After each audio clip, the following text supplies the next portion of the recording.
Hello everyone, this is Boriqua Binks and welcome back to Let's Play Seduce Me. Ooh, that title, every time, man. So yeah, in the last episode, we just had to go through a slice of life kind of thing where we got to know a little bit of the main character and her best friends and what her life was like in school and all that. So we left off with an intercom announcement with us having to go to the main office. So let's continue on. Oh my. Looks like our plans have been cut short. The men in white coats have finally come to get you. Really, Suzu? Suzu, don't joke around. What if it's serious? Maybe. Fine. If something happens, just call us. Will do. Funny enough, something did happen. And it was certainly no laughing matter. Uh-oh. Cold. It was really cold. The rain became heavier that afternoon, accompanied by rolling thunder now and then. The skies had turned dark, though I couldn't see any of it under the black umbrella. Not that I was looking up. In fact, looking up was the exact opposite of what I wanted to do. I stared at the grass beneath my feet, unable to look up at the people weeping around me. All I could see was the damp grass underneath my feet. This sounds familiar. Only the monotone eulogies that floated through my ears reminded me that I was at a funeral. It was only when the speeches ended that I was finally able to raise my head. A small gathering of people, mostly made of relatives that I didn't even know were related to me, were huddled around a simple, small grave. Harold Anderson, forever in our hearts. For a while, all I heard was the sound of raindrops on umbrellas. If it weren't raining, everything would probably be in a heavy silence. I looked beside me, where my father was standing and holding up a large black umbrella for our small family of 3. His face was emotionless, a strange sight next to my weeping mother. I wondered what was going through his mind. After all, etched into the smooth gray tombstone before us was his father's name. My grandfather, the one who raised me like his own daughter, had passed away that day. The ceremony was small. Only close family were allowed to come. Slowly, though, people began to leave, leaving my father, mother, and me behind at the grave. A man dressed in a clean black suit under the uniform black umbrella of the funeral attendees walked toward us, introducing himself as grandfather's lawyer. He pulled out a few documents from his suitcase and began to read aloud its contents. That's not normal. I thought they normally do that like in an office, a few days later, or a week later or something. That's strange. And now, I shall read Harold Anderson's last will and testament. Okay. Only my parents and I were allowed to be present for my grandfather's will.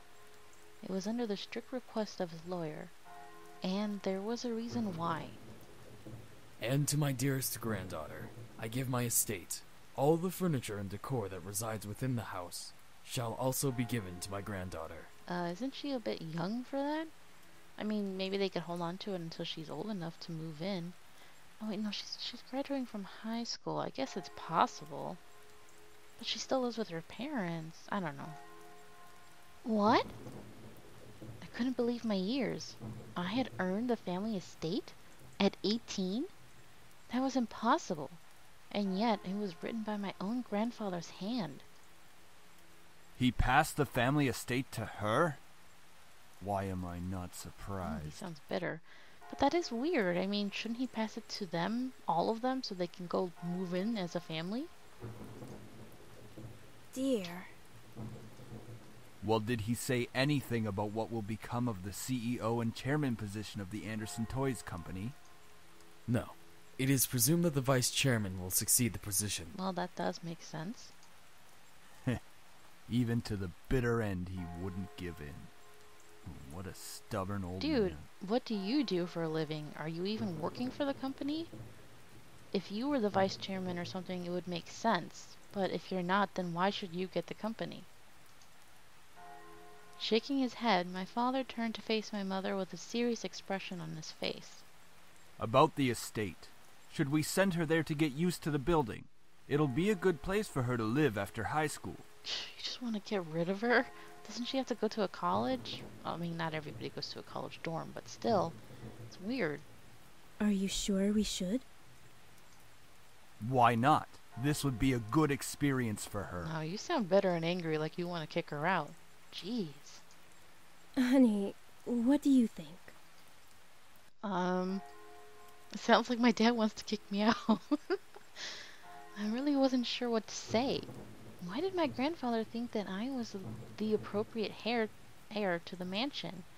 Was I even ready to live on my own? Well, that seems to be it. We'll be taking our leave now. I'm sure the little heiress needs some time to adjust. Wow. Bitter. Gosh, my own father's so salty as hell. Dude. David! That's your daughter, you ass. Jeez. Even though she raised her voice, my dad wordlessly began walking back to the car, disinterested. Don't mind him, honey. I think that your grandfather's passing really affected him. Why don't we get back home for now? You can go ahead to the car, Mom. I think I need some time alone with Grandpa. Oh, of course. Take all the time you need. She gave me a quick hug and hurried after my dad. I looked around the funeral grounds, which was completely empty, save for the sullen-looking grave that was laid in front of me. I'm sure that if Grandpa were in charge of arranging all of this, it would have been much different. Yeah, that's pretty plain considering I think he was rich or something. It was blatantly obvious that my dad was in charge of the whole event. Who else would bury their own family the same day they pass away? Jeez, that's crazy. Normally nobody does that, really. Everyone knew my grandfather's love for toys, and that the grave was a mere stone slab in the ground, void of any children's toys. My dad didn't even bother putting flowers. What a ass! His disdain for my grandfather was almost pitiful. Sorry, Grandpa. I tried to force out some words, but the only thing that came out was a choked sob.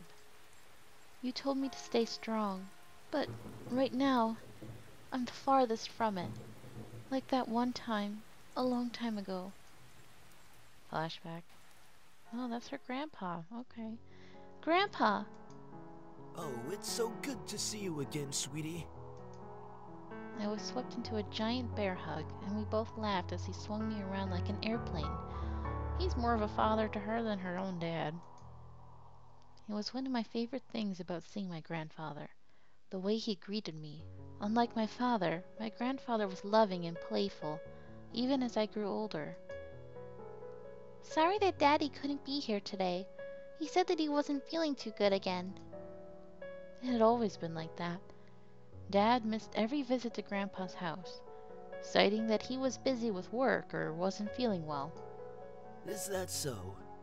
Well, that's okay. Daddy can come around next time. And you're here, right? Yeah. So what are we doing today, Grandpa? Mommy says that there's a new dessert cafe open in town. Maybe we could go? Oh, I would love to. But I've been so busy with the company these days. We're actually working on a little something. Would you like to see? Yes! Ooh, is that a toy? It is. I was designing a new line of them. But I feel like something's missing. You don't think you could help me out, could you? Aw. Of course. He placed the toy in my hands with a smile, and I inspected it carefully. It was beautifully crafted, and obviously a lot of work was put into it. There was one thing, though. So, what do you think? I think the heart on its chest should light up when you hug it. It'll be like it's alive, and it can be like a little nightlight before you sleep. He stroked his chin, considering my input while nodding his head. After a few moments of silent deliberation, he turned to me with a chuckle. That's a great idea! I'll get to changing it right away. You're always like my little lucky charm, dear. You always know what to add to make the perfect And toy. she should become the CEO of his company, clearly. Well, I hope I can be like you one day, Grandpa. You want to make toys as well? Aw. Well, making people happy is the best feeling in the world. I don't know if I want to make toys when I grow up, though. Don't worry too much about it. You have plenty of time to decide. Besides, you should do what makes you happy as well. That makes sense. Daddy doesn't think of it in the same way, though. Your father. I'm sure he just wants the best for you. I'm not so sure about that. Sweetie, look at me. He bent down to look at me eye level with a serious look on his face. As much as your father may say something that doesn't make sense now, you must remember that he's always thinking about you. He loves you. There's no doubt about that. And you need to love him just as equally. I don't wanna, he's a douche. I don't hate Daddy. I really do love him. I don't know why he's like this, though. Your father and I have had some difficulties with each other in the past. But it's nothing that you should be I'm concerned curious now. I had heard tidbits of this from my mother and various other people. The only people who had stayed quiet were my father and grandfather. Both of them refrained from saying a word on the subject matter, but it was clear that whatever happened set up a wall between them. It's hard, though, trying to pretend as if nothing were wrong. about. However, no matter what, you have to stay strong. You're a big girl already, and, well, there'll come a day when it seems like it's you against the world. But always remember that your family and friends will be here with you. Daddy, Mommy, your friends at school, me. We'll stand together to get through it. How can you be so sure of that? Because we'll be right here and here. He pointed his finger to my head first and then pointed at my chest. You mean my boobies? No, I'm just kidding. So stay strong. Promise? For a moment, he looked almost sad, pleading. But as quickly as it had come, the expression disappeared from his face, and he was all smiles once again. Promise. Upon hearing that, Grandpa let out a great burst of laughter and stood up. All right then. Enough of that. How about I whip up some special homemade dessert? I know I can't accompany you at that new cafe, but we sure can talk and eat while I cook and do some paperwork. Cool. Homemade dessert? I'll race you to the kitchen. Hey, slow down there. I'm not what I used to be. Aw, that's so cute. You willed me the very home I love to see you in. Why? Why would you think I would be ready to take it? Especially after this. A surge of anger bubbled within me, but I quickly swallowed it. There was no use in getting mad, especially when the person in question was no longer there. I'm sorry. It's hard to stay calm when you've left me with so many questions. Especially about what happened between you and Dad. Huh. What am I doing? Talking to a grave. My vision blurred and I suddenly realized that I was crying. My face heated up as tears rolled down my cheeks. I just wanted to play a dating simulator. I didn't know it would come with all these feels and backstory. I'll bring you some flowers later. I miss you, Grandpa. I'll try my best to fulfill my promise I gave to you, even if the world might be turned against me. I left the grave, wiping my tears hastily so my parents wouldn't see. Well, it's time to head back home. I'll cook up your favorite lasagna when we get home, okay? Thanks, Mom. However, my dad didn't speak the entire drive home. I wanted to talk to him, but after his moment at the funeral, I wasn't sure if that was a good idea. Man, It's about time we took off those dreary I black want to clothes. go off on him. I want to go off on him so bad. Gathering my courage, I decided then that it was time to talk.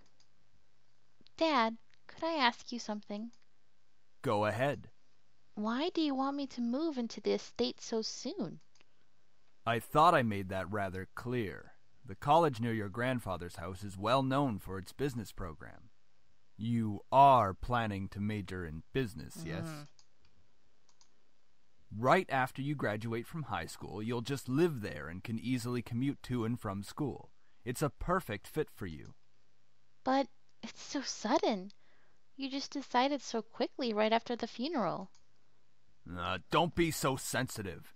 If you're like that in the real world, you'll be crushed. Jesus, what kind of father are you? I'm just saying that maybe we could talk a bit more about my future.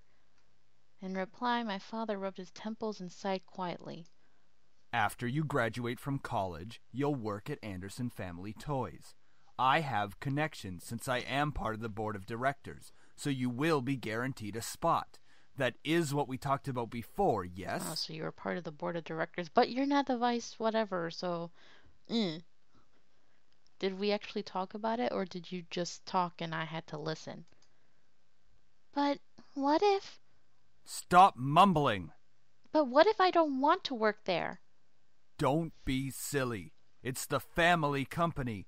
Our company. I'm not just going to hand it over to some incompetent vice chairman. Oh boy. He came closer to me and his face softened. Look, this is all for the best, okay? You may not know it right now, but you will appreciate it later. For some reason, when I heard him say that, something snapped in me.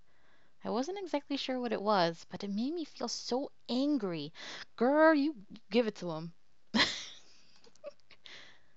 Do you even care that grandfather passed away? Of course No, I you do. don't. Well, everything seems fine and dandy to you. Things couldn't be better. Excuse me? I don't like your tone, young lady. It's like nothing even happened at all.